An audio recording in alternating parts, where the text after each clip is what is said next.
the top of the hour, and welcome to Horde's Dairyman Livestream. I'm your host, Corey Geiger, Managing Editor of Horde's Dairyman. We have an exciting panel this week that we'll discuss candid comments from the nation's capital. Today's Dairy Livestream episode is brought to us by Beringer Ingelheim, and we appreciate their partnership, all the fine folks at BI. We always start each week with a shout out, and this week's shout out in April here, Dairy West, the dairy promotion organization representing Idaho and Utah, quickly rallied the entire regional dairy community around a solution after farmers began discarding milk that didn't have a home. And that's when Curds and Kindness was born. The concept is simple: match milk destined to be discarded with excess production capacity. And head that to personal consumption, which Michael will probably tell us a little bit about his experience today. But back in Dairy West, the participation and collaboration was incredible. To date, over 560,000 pounds of products such as cheese and butter has been donated since the end of April.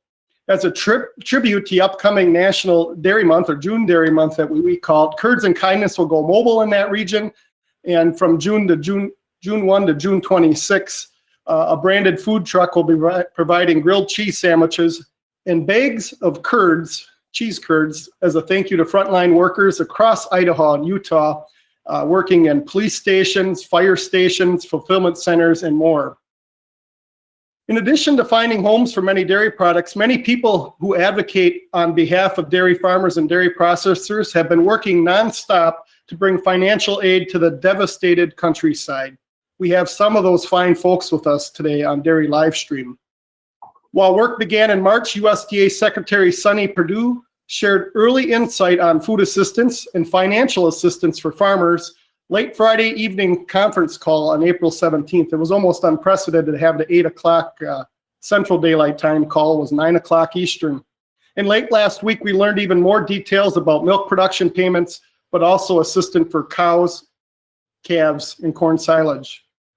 Before we invite our guests, we're going to start with the audio poll question here, or a poll question, excuse me, and Jim Baltz will be putting that up on screen. And you can answer more than one question. Which one of these payments have you or will you sign up for? A, CFAP, B, CBPP, and you see how these acronyms are spelled out. The third choice is Economic Injury Disaster Program. Some of you might have signed up for Dairy Margin Coverage Program when that opportunity was there. And then obviously the other one is Dairy Revenue Price Protection. So go ahead and answer that. The dairy farmers can answer for their own farm, or those who are consultants in agri-service can go ahead and answer on behalf of their farmers. And so it'll be interesting what we have for results here. We'll give it a little bit more time here. We got 22% voted so far here. And I know a lot of people listen audio only on their cell phones, but if you're on your computer, you can participate in the poll question. So let's, Jim, go ahead and close the poll and see what we got here. Quite a few participation here. We got the people are going to be going to their FSA offices here and signing up for the CFAP payments. We had a lot of participation in DMC, quite a bit in DRP as well. And then, obviously the Paycheck Protection Program. Let's welcome, with that as a backdrop, let's turn to our special guests on Dairy Livestream. It's a real treat to have a pair of true dairy experts here, and not only in dairy markets, but dairy policy. Jim Mulhern will be our first guest. Jim's a veteran of agriculture and food policy with 35 years of experience in Washington, D.C. with policymakers. At one time, Jim was chief of staff for Senator Herb Kohl from Wisconsin, and now is president and CEO of the National Milk Producers Federation. Jim, after reviewing recent details of the rescue legislation, what are your initial thoughts? Well, Corey, thanks first of all for having me on the program. It's great to be here with my good friend Michael Dykes and Bakovic and you to talk about these important issues for the industry. The program that we're focused on today, the disaster assistance and the coronavirus food assistance package or program that USDA announced last week, is frankly going to provide very helpful support to our industry. You mentioned that this process started back in March, and that's when we first were engaged in it, as all of us in early March began preparing for what we're now in the midst of, this situation of stay at home and self-isolation across the country. We were aware that this was going to have a huge impact on our industry. The fact that almost half of total dairy consumption in this country moves to the food service market. And we knew that food service was going to close down, not only restaurants, but schools, hotels, the entire hospitality industry shutting down. We knew that was going to have a major negative impact on our industry. And we began work right away in March as Congress began working on a legislative package to put together their initial response to the COVID-19 pandemic. In those efforts, we were pushing to make sure that dairy would be eligible for assistance in that package. The net result of the congressional effort was the CARES Act. That's what funded the coronavirus food assistance program that USDA announced the details of last week. And in that package, we worked very hard to make sure that dairy was one of the major commodities that was listed for assistance in that program. So dairy, livestock, produce industry, and then local food systems were covered in the $16 billion package that was funded by the Congress. That began the effort with USDA to put together a program to provide assistance and to assess the damage being done to all of agriculture across the country. That process took place in early April. It culminated on April 17th with, as you said, when Secretary Perdue announced the outlines of the program. And then we learned last week what those details were. A lot of anxious moments between April 17th and last week as we were awaiting the determination of what kind of assistance would be provided. And during that time, we worked very closely as an industry. And Michael and I think you'll hear from us in our comments today. One of the key features for us going through this was to try to make sure we had a united industry working together to address the concerns. And Michael and I worked, Michael has many hours over several days back and forth with our members and you and I talking to put together a proposal which we took to USDA in early April to try to help meld what would be the outcome in this process. A program of direct assistance to producers, to assistance to processors, because we knew there was going to be the problem of inventory buildup and the burden that was going to create, as well as dairy product purchases by the government to get those into the hands of food insecure Americans. With that dramatic rise in unemployment, we knew people were going to need those products. So we saw what came out last week, and it is a very good package for us. The assistance provided on the producer payments, two components to that. We can probably get into some of that a little bit later in the discussion, but the effective coverage for dairy producers is about $6.20 per hundredweight on Q1 milk production of this year. That's going to provide very helpful support, and we're very pleased with USDA's actions to provide that coverage level. It'll be covering production for the first, there's two components to that program, first quarter production, actual losses, and then a second component of it, which is projected losses. And but combined, you put those two together, and it amounts to about $6.20 per hundredweight on first quarter production. In addition, one of the major concerns we had, because this is disaster assistance, this is not a farm program, this disaster assistance program designed to help fill in some of the hole created by the impact on the markets from the pandemic. So one of the concerns we had was to make sure that producers of all sizes in all parts of the country would get their losses covered by this program. So we worked very hard to address the issue of payment limits in the program. It's one of the things that I sent a letter to the president before we had the details out, because we were hearing that there would be payment limits put onto the program. The long and short of that, after it's worked through the entire process, is the initial proposal, which came out on April 17th, had a $125,000 payment limit on this assistance. We knew that wasn't going to be enough for many producers in the country. So we worked hard to make sure, or to try to get an effort to get that raised. And we're successful in getting support in Congress and in the administration to raise that level to $250,000 per entity per individual. So a couple, if there's two owners of an operation, it's a $500,000 limit on payment. If there are three or more individuals in the ownership structure, an LLC, corporation, partnership, three or more will be a $750,000 payment limit. That will help provide much greater assistance than the initial proposal that was coming out. The other key part of this program, which I just want to touch on briefly, and I know Michael will talk more about it, but the other key part of the program is the product purchase aspect of this.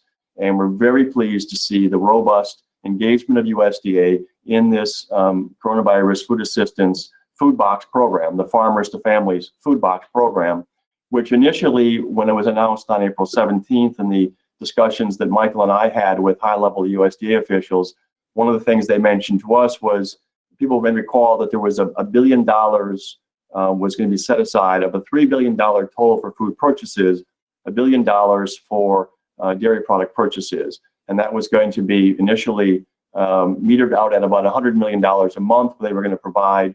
One of the points I made to Deputy Secretary Steve Senske when I talked to him on that Friday night was that we thought we were encouraging much more robust purchases. The fact was that given the need in the food bank community, there was a lot of need for more product. We knew with the displacement from food service, we had a lot of product building up, and we're encouraging USDA to do more. Was very pleased when the announcement came out that instead of $100 million a month in this initial, say about a 45-day window on this initial purchase, they raised it to $317 million. That has had a major impact on helping boost dairy markets. And I think we've seen the response the last 2 weeks on wholesale markets. In fact, perhaps even a little bit too strong in terms of the ability to maintain the levels we're at right now. But it does show the positive impact this assistance from the federal government is providing to our industry. And between the direct payments to producers, the purchases that are now taking place and will take place over the next several months, is providing a needed boost to us at a time when we desperately needed it. So all things considered, a very good package. It doesn't fill the entire hole.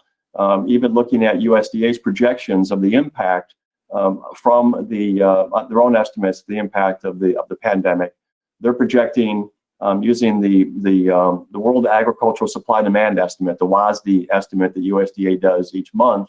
If you look at the estimate pre-pandemic to the last one that came out in earlier this month, it's about an $8.2 billion loss in farm income, dairy farm income, shown in the WASDE estimates, given where the oil milk price was projected before this started to what it is projected by USDA today.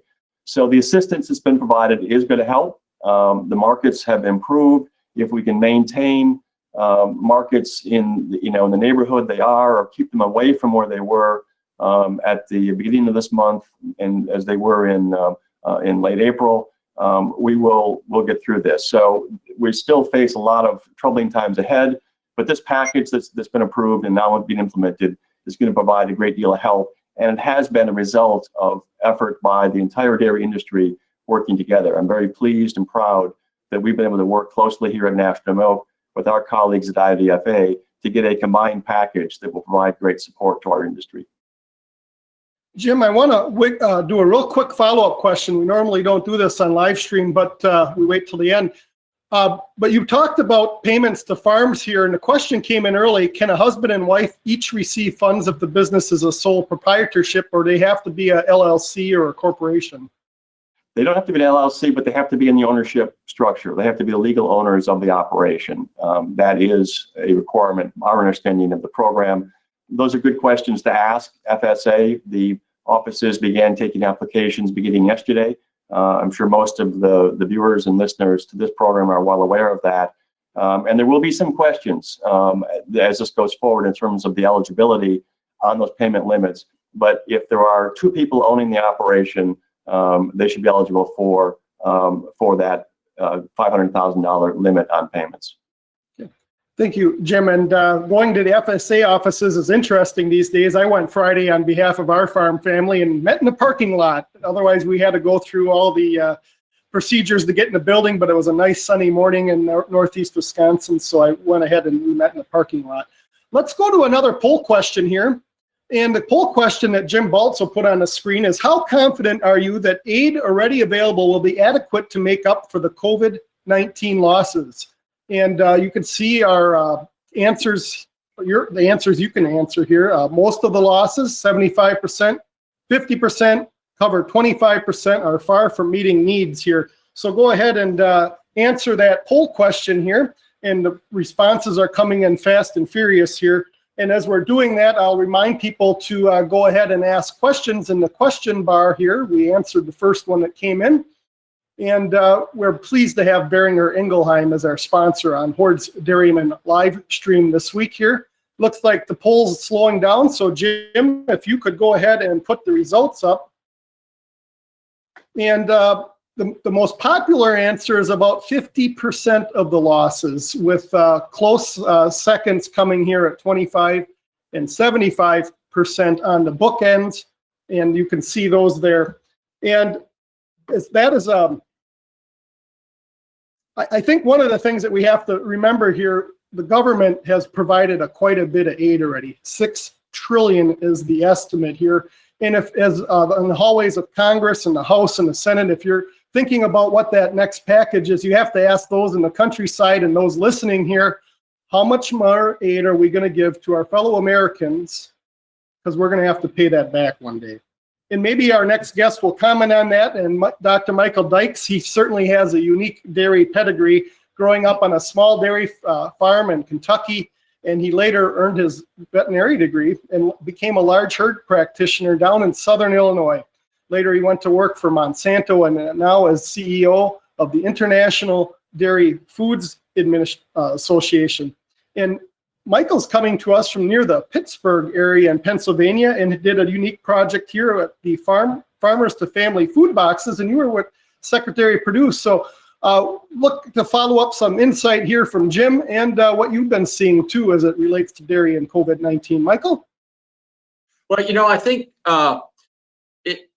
having grown up in agriculture, I'm sometimes asked, what have I seen in this crisis? And maybe what are some takeaways in this crisis? And to me, once again, we see agriculture coming together, pulling together. Just like growing up on the farm, one of the neighbors was in the hospital, one of the neighbors had some problem. We all pitched in to milk the cows. We all pitched in to take care of the crops. Agriculture comes together when we're in a crisis. We have weathered many crises before. We will weather this crisis as well. I'm absolutely 100% confident of that. And working together, we can do great things. And again, once again, it just reinforces for me just how much we care in agriculture, how much we care about one another, how much we care about our neighbors, our fellow farmers, and how much we care about those around us. And being here outside Pittsburgh in Westmoreland County, Pennsylvania this morning, and seeing the cars line up for this at this food bank, it is absolutely unbelievable. It's just incredible to see the numbers of people. We have, I think, over 36 million fellow Americans unemployed right now. So if we're out here milking cows or making cheese or in Washington lobbying or teaching agricultural economics at Cornell University or writing for Horde's Dairyman, we are fortunate. We are very fortunate because a lot of people have lost their jobs during this deal, and these are tough times. So it's just so gratifying to see the Farmers to Family boxes come together here at this food bank this morning, watching the Secretary of Agriculture be there, talking to people, knowing of all the people at USDA that worked to put this program together. And from the time the bids were started to be accepted until the grants were awarded was 1 week. Absolutely phenomenal. Fruit, vegetables, cooked meat, chicken and pork, and dairy. And dairy did extremely well in these boxes. We've been working with USDA for a month before the announcement, encourage them to do new things, encourage them to use the food distribution system that had been idle because the restaurants were closed. So all of that food safety handling, all that refrigeration, all that warehousing logistics was sitting there. So instead of delivering food to local restaurants all across America that can now deliver food to local food banks and nonprofits. And I want to stress this program expanded beyond food banks to nonprofits. A lot of these people we visited this morning are also taking boxes to the veterans groups, to church groups. Any organization with a tax exempt ID can participate in this. So this is truly, truly phenomenal. $1.2 billion will be spent on food between now and June 30. $1.2 billion. It's absolutely phenomenal. It's another 1.8 sitting there in that pot of money that came out of the various CARES Acts and different pieces of legislation during this crisis. But I refer to these things as a win-win-win. It is a win for those dairy farmers that are on this live stream program with us, because your milk is being bought, it's being processed by a processor somewhere. They are employing people, they're continuing to make products out of your milk, and then it is going to the families who need it most. So it's a win for the farmer, it's a win for the processor, and it's a win for those needy families. So all of us in production agriculture, all of us in dairy can feel good about what we're doing, because we are doing good things for people. And the Secretary of Produce says doing right and feeding people. It's a great program. Other programs that are out there as well. This is not the only one. They've done 2 years ago, for the first time ever, USDA purchased fluid milk for the food banks. When they call me to tell me they're going to purchase cheese one time, I said, well, that's great, you're going to purchase some cheese, but why don't you do something that really matters? They said, like what, Michael? I said, well, why don't you purchase some milk? We need fluid milk out there. So we've never done that before. So bring us a program. So we took a program to them. They bought fluid milk, still buying fluid milk, put it into food banks. Milk's the most frequently requested item in food banks. So just another example of what they've been doing. They're also doing soliciting bids for shredded cheese, for butter, for whole milk. They're doing other things in addition to the boxes. But $19 billion total, as Jim was talking about, the direct payments to dairy farmers, $2.9 billion, and then $3 billion in the food boxes, as well as Section 32 funding, 2 different buckets of Section 32 funding, which have probably combined are $1.6, $1.7 billion in those combined. So for all of these reasons, that's the reason, if we look across agriculture, if we look across the agriculture commodities, Class 3 milk prices is the only product that's back to pre-COVID prices, which I think is a testament to all of us in agriculture. I think because of the great work of all the dairy farmers across the U.S. working with their co-ops, you've been able to cut back on the milk supply. And fortunately, we're to a place now we're not dumping more milk, because having milk cows, having been on the dairy farm, growing up on a dairy farm, there's nothing more disheartening to milk the cows and then pour it down the drain. It is just a shame all the way around, all the blood, sweat, and tears that goes into making the product, knowing how much good it could do a lot of people, and yet you're pouring it down the drain. So I think because of the combined efforts of everyone, starting with the farmers who are cutting back on production, I think we've made a difference in the milk that's being dumped. I think we have that near zero. And when we started this crisis, we thought we'd have about 10% of the nation's milk supply didn't have a home. I think we're much less than that today, because of all the various programs and the various efforts by everyone throughout this supply chain. And when I mentioned the supply chain, at IDFA, that's been the main objective all of our members had, was to keep the dairy supply chain intact. So we get on the other side of this COVID-19, we have dairy farmers producing milk, we have processors that are still in business processing, and we have the retailers, distributors out putting the products to the consumers. So I think we're doing that with all the various programs. I'm pleased with where we are today, proud to be in dairy, and I tell everyone, there's plenty of dairy products for everyone. The dairy supply chain remains strong and intact today. Michael, quick question from one of our dairy farm listeners. What dairy products were in the boxes, food boxes you distributed today? It was interesting to see, and it goes back to my point about how agriculture comes together, and we think about our neighbors and our fellow businesses, and we can compete in the marketplace, but when it comes to doing things for people, the competition, and people put their competition aside. I was at Turner Dairy. They have the milk that they are processing that's in the buckets. There's cottage cheese in there. They work with a Swiss cheese manufacturer that balances for them. They contacted them. They put Swiss cheese in the box. They're also putting some ricotta cheese in the box, putting but cheese curds in the box. So it's and I think there's also some butter in the boxes. So they work with 2 or 3 other local dairy processors to come together to build the box, which I think is just phenomenal. The collaboration is impressive. Andy Novakovic, welcome back to Dairy Livestream. As regular viewers know, Andy has a long and distinguished career as a dairy economist with Cornell University. Andy's also willing to make some extremely candid comments. And Andy, we've learned a great deal from Jim and Michael, and their insight was incredible. As you've poured through the coronavirus food assistance program, what are some key takeaways that dairy farmers should know at this very moment, Andy? I'd like to add before Andy gets started. I think that's a little bit of a mistake there, Corey. Michael has learned a lot from Andy Novakovic. I'm not sure Andy Novakovic has learned very much from Michael Dykes, but I've learned a hell of a lot from Andy Novakovic. So go ahead, Andy. Yeah, thank you.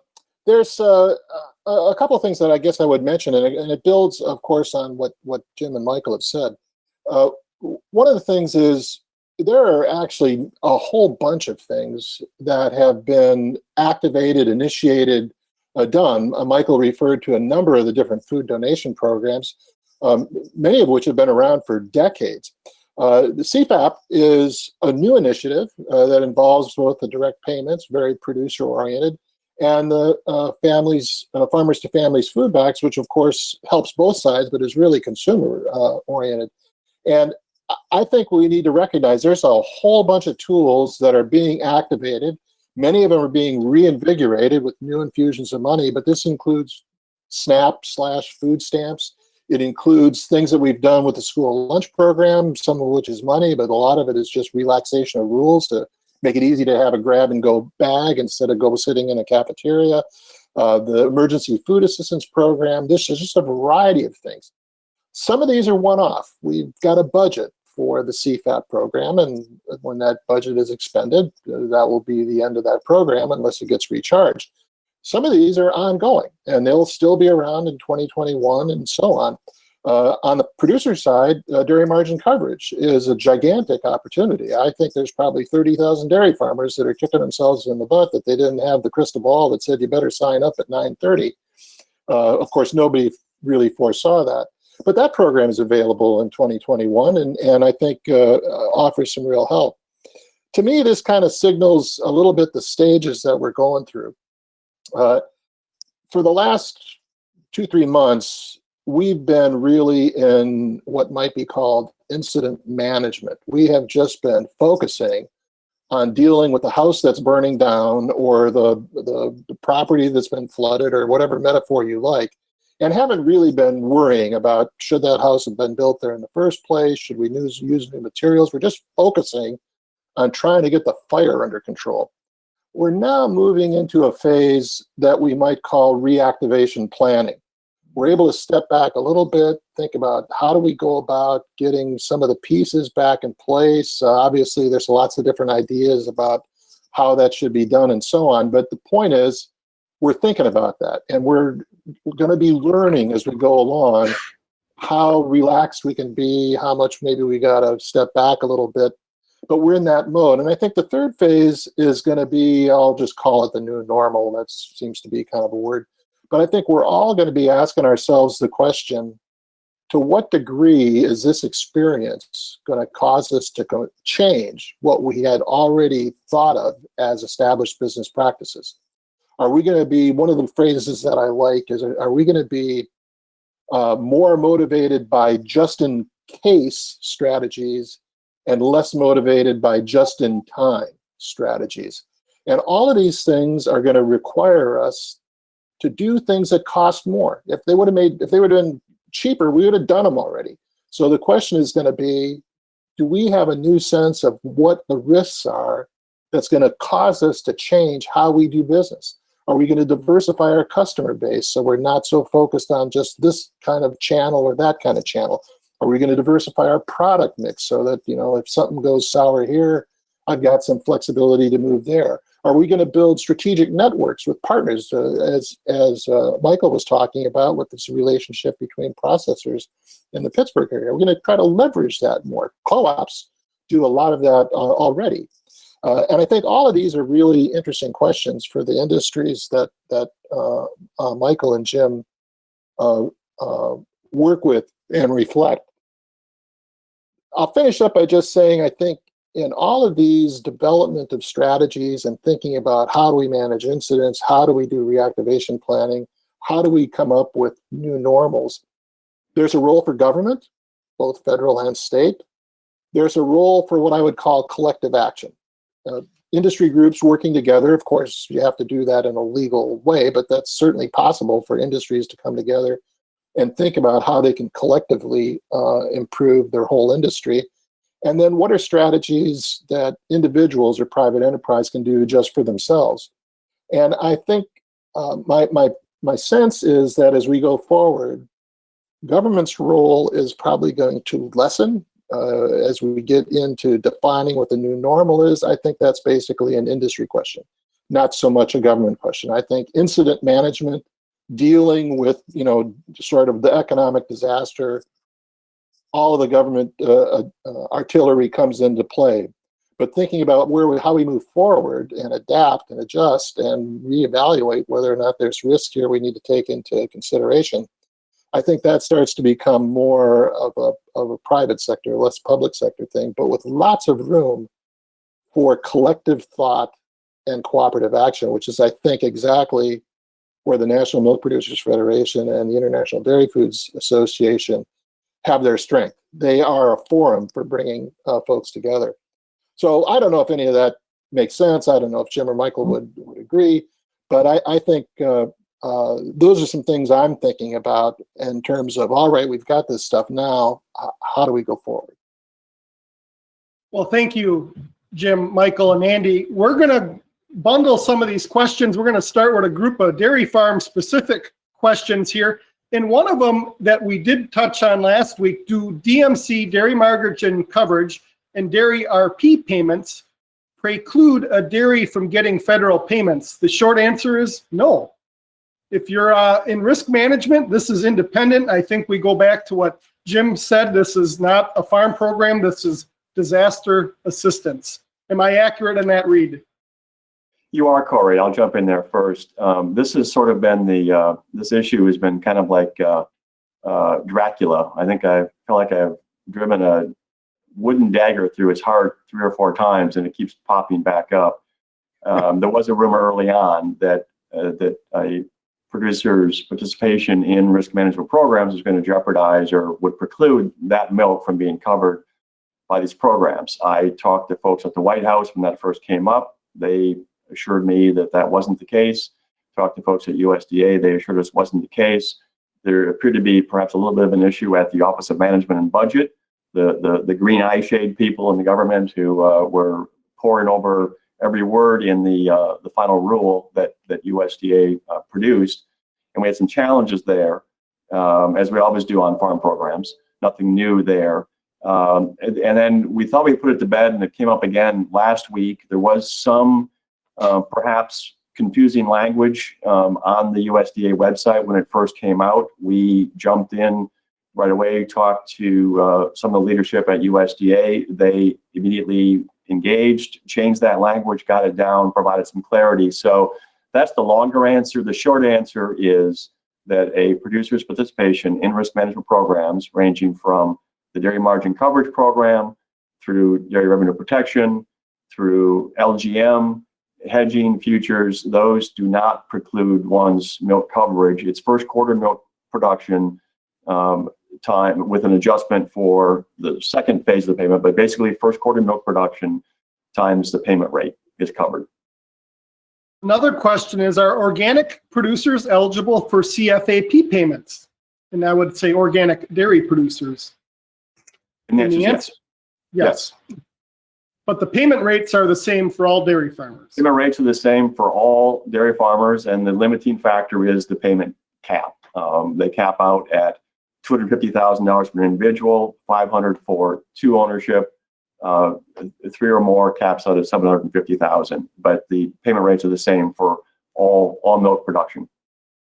And then the final bundle question here. Yesterday, Jim, we received a call from a very articulate dairyman out in the eastern seaboard, and he's a rotational grazer. He seasonal calves his herd, and the first group of those payments are for January to March milk. And his question is, he's now getting hit hard by poor milk prices. He's coming into the peak. He understands they wanted to front load those payments so that we didn't encourage milk production. But is there going to be any options for him, or where's that sit at?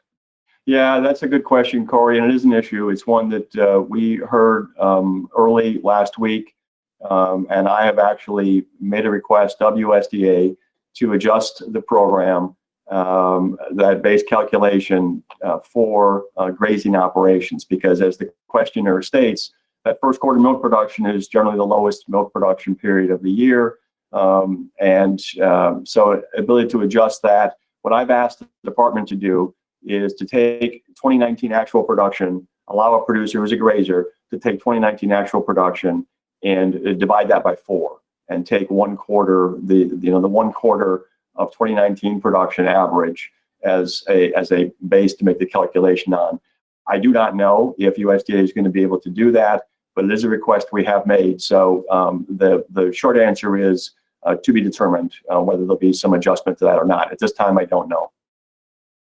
So this question, Michael, comes from a regular contributor, Hordes Dairyman, and you talked about 1.2 million in the food box program that was early on, and there's another 1.8 billion remaining. So I think that's where he's coming from. But the question is, should we expect the second round of the food box program to be as big as the first round?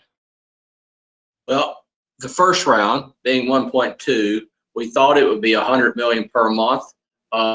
For dairy, 100 million for vegetables, 100 million for cooked meat over 6 months. So we thought it'd be 1.8 over 6 months. They did 1.2 billion over 45 days. So talking to the department, they haven't decided yet what they're going to do, if they will renew the awards, extend them, or if they'll open it up for another bidding session. Also, this $3 billion is money that's out there just because it's only there as long as we're in the emergency order. If the emergency order is lifted, the money goes away. So we should know by the second week of June exactly what's going to happen after June 30. What they will do about the next phase of the boxes. And a follow-up question, we've been doing a lot of work as America with food banks, but have you been seeing any frustration or pushback from the retail sector of all this food going through the food banks instead of through their businesses? I love that questioner, because that questioner is also thinking about when do we cannibalize commercial sales, is what I hear there. I have been very, very impressed. Most of the major retailers are also members of IDFA because they process their own dairy case. They have been working closely with the dairy co-ops, and they have been processing milk and donating milk, some of it in their own parking lots of the grocery stores.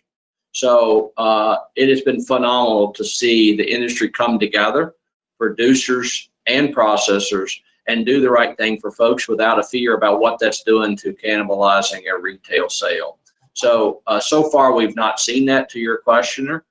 We don't anticipate that happening. And again, I think with the high unemployment rate we have nearly as many people unemployed during this short period of time as we did during the entire 2007, 2009 economic recession that we were in. I mean, this is a sudden occurrence with such high numbers.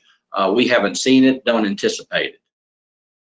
I'd also like to add on the food aid thing, in addition to the domestic food aid, Jim and I have come together and we've written a letter encouraging international food aid, because again, we have to remember, this is a global pandemic, not just the US. This is hitting other parts of the world as well. So if we have excess food here that would benefit needy families around the world, we've encouraged USDA to consider the food aid as another, international food aid as another thing, as another thing to help people.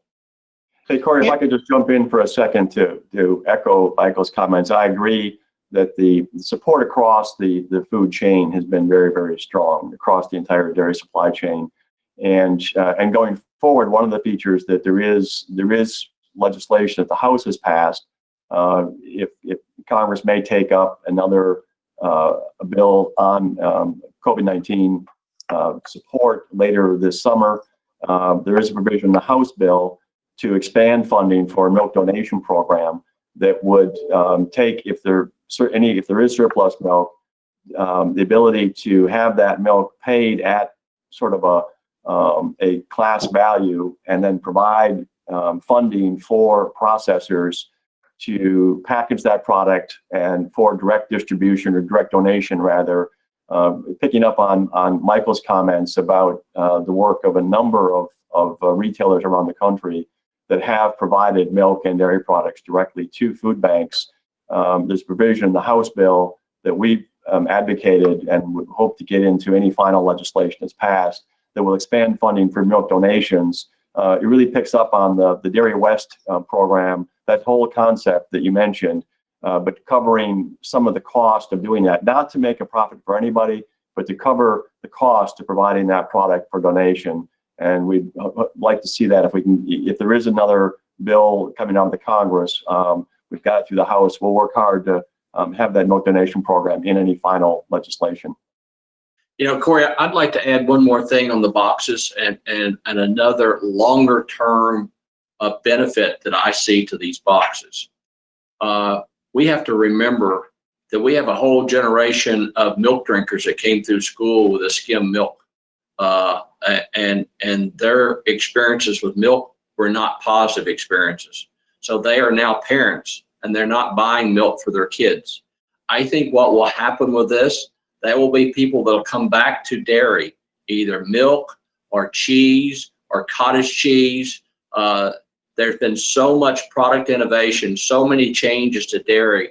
I am a believer that when they come back and try dairy this time, it will be a positive experience. I think that being at home and eating cereal with milk again will have people to come back to say, hey, this milk is not the same milk I had when I was in grade school or when I was in high school. This stuff tastes good. So I think we will benefit from another positive eating occasion around dairy that will last us for a while. And we're seeing that in the retail sales. Retail sales are up for milk, cheese, butter, across the board. So I think there's a longer term benefit of another positive occasion with dairy. Andy, let's turn this question for you, and Jim and Michael can add in here. You know, we've talked a lot about the dairy milk production payments on disaster relief, but there's a component of cows, calves, and even corn silage. How might these be handled under CFAP? Yeah, well, this is a good question, and Jim may have more current information, but I'm going to use it to make maybe an overarching comment. And it really applies to the Farmers to Families Food Box program too. These brand new programs, USDA spends a lot of time sitting down, people that have, experience with administering programs, trying to figure out what's the best way to do something so it has integrity, so that it has the effect it has, so they stay within their budget. And these are professional people that are serious about their jobs and working hard to do it. But like anything else, it's not easy to always get it just perfect the first time. And so I think particularly with these brand new programs that we're trying to launch very, very quickly, USDA is stepping back and they're hearing people respond. And, we got this issue with seasonal grazers and et cetera, and going, oh, yeah, boy, yeah, we didn't really think about that. Oh, good point. And I think what that means is all of us who are trying to interpret what rules are doing the best we can. We're all trying to, be faithful and giving as good advice as we can, but the answers aren't necessarily really written in bold, dark print that just makes it real easy. National Milk Producers Federation has got a great website that's trying to provide information. Lots of folks, extension services, farm magazines are trying to provide this sort of information. At the end of the day, one of the things I would really strongly encourage everybody is make your appointment to go visit your FSA guy in the parking lot and find out what they tell you. Because one thing I know for a fact is it's kind of like when you open the box on this new fancy electronic thing you get this one little piece of paper that says, here's the quick guide to your new thing. And you go, oh yeah, that's all good. And then you find something that doesn't work right. You realize there's this manual that's so big, they don't even bother to print the paper anymore. And I'll tell you what, every FSA agent has got this big, thick manual, and they're going to go to page 375 and say, oh, corn silage? Yeah, no, sure. Yeah, we can cover corn silage. Oh, bob calves? Yeah, that's on page 732. Yeah, we can do bob calves. That's not obvious from a lot of the rules that we've read so far. And so, as Jim was saying, I think some of these are evolving. We haven't really quite decided yet. We'll find out. Some of them evolved already, but we didn't get the memo yet, and so we need to kind of double check. And I think as much as guys like me and Jim and Michael try to do our honest best to provide answers, at the end of the day, none of us work for USDA. So you better go talk to your FSA guy and figure out what the right answer is for you. But I think you're going to find there's more flexibility here than we perhaps thought originally. If I could just build on Andy's comments, which I agree with completely, in addition to asking your FSA office, what you may find is you could get different answers at different FSA offices because this is all new. This is a brand new program. And some of these are questions that weren't fully vetted through the extensive process, because keep in mind that USDA in a very, very short time set up a program for virtually every commodity in the country. And each one has its own particular questions and issues. So some of these are not clear yet. I will tell you what I think we understand to be the case. You may get a different answer from your FSA office. And some of this will get sorted out as we go forward. But our understanding is that cull cows will be covered as under the other cattle category. And I think the payment rate for that category, I think, is $92 a head for the CARES payment, and I think $33 a head under the second part of the payment. I do think that dairy bulls are covered. It's not clear to me if dairy bulls are covered under that other category I just mentioned, or if they would be covered as feeder cattle under 600 pounds. I mean, so it's not clear. Milk producing cows are not covered. That is clear from the language in the Act. And on corn silage, I'm told that corn silage is covered. I have not seen language which spells out, to Andy's point, that spells out what would be how you'll determine the value of corn silage. But I think it is going to be covered. Alfalfa is not covered. That's not a covered commodity or crop at this point. So that, to your question, Corey, I think, and again, all of that could be wrong because it may evolve as Andy said, going forward. But that is my understanding right now. And as these questions come up, just to underline Andy's point, we're trying to put all this information on our website. If you haven't been there, go to www.nmpf.org. We have a coronavirus toolbox with tons of information there. We've been updating this on a regular basis. And as we learn more, we will get that information out there and post it on the website as quickly as we have it. I would echo that on the boxes. As I said, we've been working with the department for a month before it's announced, and we're working with them. I just called them yesterday. I've encouraged everyone that had a bid that was not awarded, set up your meeting with the department. They want to work through those. They want this to work. They want to understand what went wrong. We helped many fill out the forms. They were not easy to follow. Just yesterday, I had to place a call because I had one of our members call and say they had 6 trailer loads already shipped and they had 8 more trailer loads loaded. And the distributor was saying there was a problem that one of the products wasn't covered. So I called the USDA, said, hey, call you back in 10 minutes. They did call back. We got the issue resolved. They are committed to follow, and Andy said they're doing the best they can with rolling out a brand new program, and it's going to have some fits and starts. And many of these questions try as hard as they can. You can't anticipate all these situations that occur in real life. So they're doing a great job. Also, most of us may not be aware of this, but the group at the Ag Marketing Service Division of USDA, this is what they do, is they buy food. So they know what they're doing when it comes to buying food. They buy food for the schools, for the institutions. They are aware of buying food. So they want it to work. So if you have any questions, realize you're talking to people who genuinely want to try to make the programs work. And we have about 9 minutes left here on Dairy Livestream today here, sponsored by Beringer Ingelheim. Let's do a couple rapid fire here. When will the second phase be paid out on the CFAP program? This should be a short one. Well, it's not clear. The payment will be 80% of the total calculation. They will see how far the $16 billion available for producer payments, how far that goes. If they run out of money, they won't make the last 20% payment unless Congress replenishes that. I suspect it will go out, but this is I think they're being careful here not to overcommit. They want to make sure they get through all of the payments. So it isn't clear at this point when the second 20%, it'll be after they do the math to find out how far through the $16 billion they've gotten, if they can make all those payments. It may take Congress adding some money to the funds, which, so I think it'll eventually happen. It's a question of timing. What documentation will it take for a dairy farmer to prove 400 hours of management for the payments?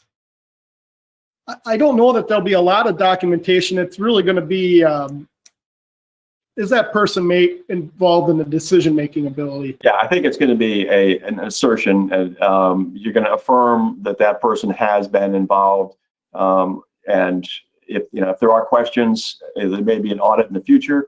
So I would make sure that any names you submit as part of your ownership and contribution of labor is backed up. But I don't think they're going to require extensive records or anything beyond an affirmation that this person has had that involvement in the operation. And I might add that, just based on my experience of going in the office, some of the viewers know that my father passed away. They can tell pretty quickly if I know what I'm talking about or if anyone else does on these topics when they start asking questions. They're smart and savvy people at FSA, and I think Andy wanted to add something in that regard. Yeah, I would just say if you enrolled for DMC, even if you didn't buy coverage, if you just put in your production history, I think you've already got experience with this and probably already have done the paperwork. And there is something to do. I mean, you don't just say, yeah, oh, sure, my wife, yeah, she's very involved. You have to do a little bit more than that, but it's not onerous, and it's realistic. And I think the main thing is there are going to be spot checks. There are going to be audits. So make sure, as I know you are, but as you're applying for these things, make sure you do have the facts to support it, because there will be audits and there will be spot checks. This is kind of a loaded question here. It came in from 4 different people in 4 different states here, but one of the original components of the aid package that was presented by National Milk and IDFA was a supply reduction part.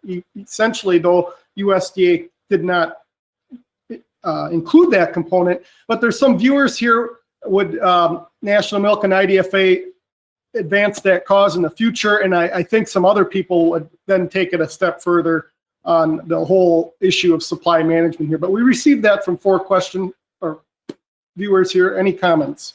I'll jump in first, Michael. You can add your comments. We proposed that as we looked at the situation now about 6 weeks ago, we fully expected 10% too much milk in this country, overhanging the market, driving down prices. We knew that we were going to have excess and wanted to get that production down. It's taken a while to work through the process. We've had to dump some milk in those early days because there wasn't a home for it. I think what we've seen is that the The base plans that many cooperatives, the base excess plans have been put into place, have had a very positive impact on curtailing the growth that we were seeing. So it has been helpful. We've also seen the government step in and buy more product than they were originally intending to. And we've seen food service come back a little bit stronger. So the issue comes down to a supply-demand balance. That's what we're trying to achieve. Get supply and demand as close to balance as we can possibly get. At this point, we are feeling better about where we're at, but it's something we'll look at in the future. I think one of the positive things, and Michael mentioned it, I think Andy may have referenced it as well. These base plans have been helpful, and in the past, it's been a challenge, frankly, for the industry to put in a base plan, because you're always concerned you put a base plan in, and producer who doesn't want to be subject to that base plan is going to leave and go somewhere else. We've been able to do it in this time because it's been a national need, and the industry nationally has recognized we're all in the same boat together, and so that's been effective. At this point, I don't see a production reduction program being, certainly Secretary Perdue has made his views clear. It is not in the House passed bill. So I think what we're seeing right now is we're in a little bit better shape than we were when we started this, which we're very pleased about. Michael? Yeah, I'd like to add to that. Appreciate the question. As I said earlier, we came together with National Milk to put together a unified proposal because our view was we're in the middle of a crisis and we need to work together collaboratively. We need to trust one another to stand up for this dairy industry. So we agreed to do that. I'm pleased with the package we presented, but IDFA does not support a supply management program. We did that as a part of the proposal because we were in a crisis. Our view is the markets work. And I think each and every dairy farmer that's participating in this live stream today is aware of that. You've done your part. I think the base programs that Jim referenced with the dairy co-ops, I think those base programs have worked. I think when we see the next milk production figures, that's going to be reflected in the milk production numbers that come out of USDA the next time those are reported.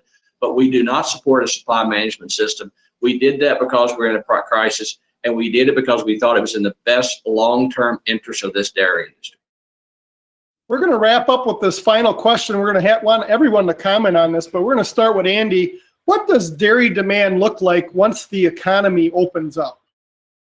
And that can go any direction, I understand. Well, this kind of gets at the point I was trying to make earlier about there's a role for government and then there's a role for private decision making.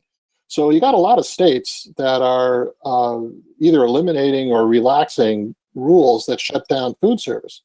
And okay, that's great. Then, that doesn't mean that all comes back, because there's going to be a bunch of folks that say, okay, I can do this, but I don't think I will. And then that includes people that are running food service operations. There's a lot of folks in the press that are commenting saying, I know I could open up, but I don't feel comfortable opening up. So it now when you ask that question, you're really asking the question, what are 330 billion people going to be doing, million people doing in making their own private choices? And the big thing with demand destruction has been the food service sector. Is that coming back? Another thing is schools, institutions. We're not going to serve kids meals in big cafeterias all at the same time, sitting shoulder to shoulder. That's going to probably change how that looks. And so that, to me, is really the critical part about envisioning what's going to happen to demand. We'll know a lot more in a couple months when we see how all this stuff rolls out in terms of the infection rates and what's going to really happen. Are we going to see spikes, or are people going to behave themselves? I do agree with Michael that I think there's going to be some stickiness to our current behavior. This eating at home, turns out it's not that bad. But I also know people want to get together desperately. And so I think we're going to see some resumption, but it's really going to hinge on, can I do this without getting sick? Jim or Michael? Well, I would echo Andy's comments. I've never felt from day one the talk of a V-shaped recovery. I didn't see it happening. I don't think it will be the case. I don't think food service comes back as fast as any of us would like it to. So I would echo Andy's comments. It will come back, but probably not to the return to the pre COVID-19 pandemic levels for some time here. I do think the retail demand, I think there is stickiness to it. I agree with Michael and Andy on that. So we may net out okay, but I think we should expect the full robust food service demand not to be there for a while. I'm an optimist. As I said, I've been to South Carolina this week, and I've been to Pennsylvania this week. I'm a believer that as the weather gets warmer, as people are out and about, as people experience getting back to some semblance of normal, I think each day they're out there, they're going to get more and more optimistic about their future. I think people want to get back to work. I think people want to do well. They want to progress. So I'm optimistic that we're going to be returning here. I hope sooner than many are predicting. And I'm an optimist about the future of where we're going. And I think we have a bright future ahead of us for dairy. And I think if anything that we've learned during this is that the markets work. And I think that's one of the things we've seen happen here is when we cut back on supply, we've done the things we need to do for dairy. And I think we've seen the markets work here in the dairy industry, and we're seeing it work across other industries as well. Well, Jim Mulhern, Michael Dykes, and Andy Novakovic, thank you for being on this week's Dairy Livestream with candid comments from the Capitol. We appreciate Boehringer Ingelheim as a sponsor. And by tomorrow, Thursday, we'll have this episode up online here so that others can view it. And the conversation will continue June 10th, Wednesday, June 10th, 2020. Thank you for being part of Dairy Livestream. Have a great day. Thank you. Thanks for having us.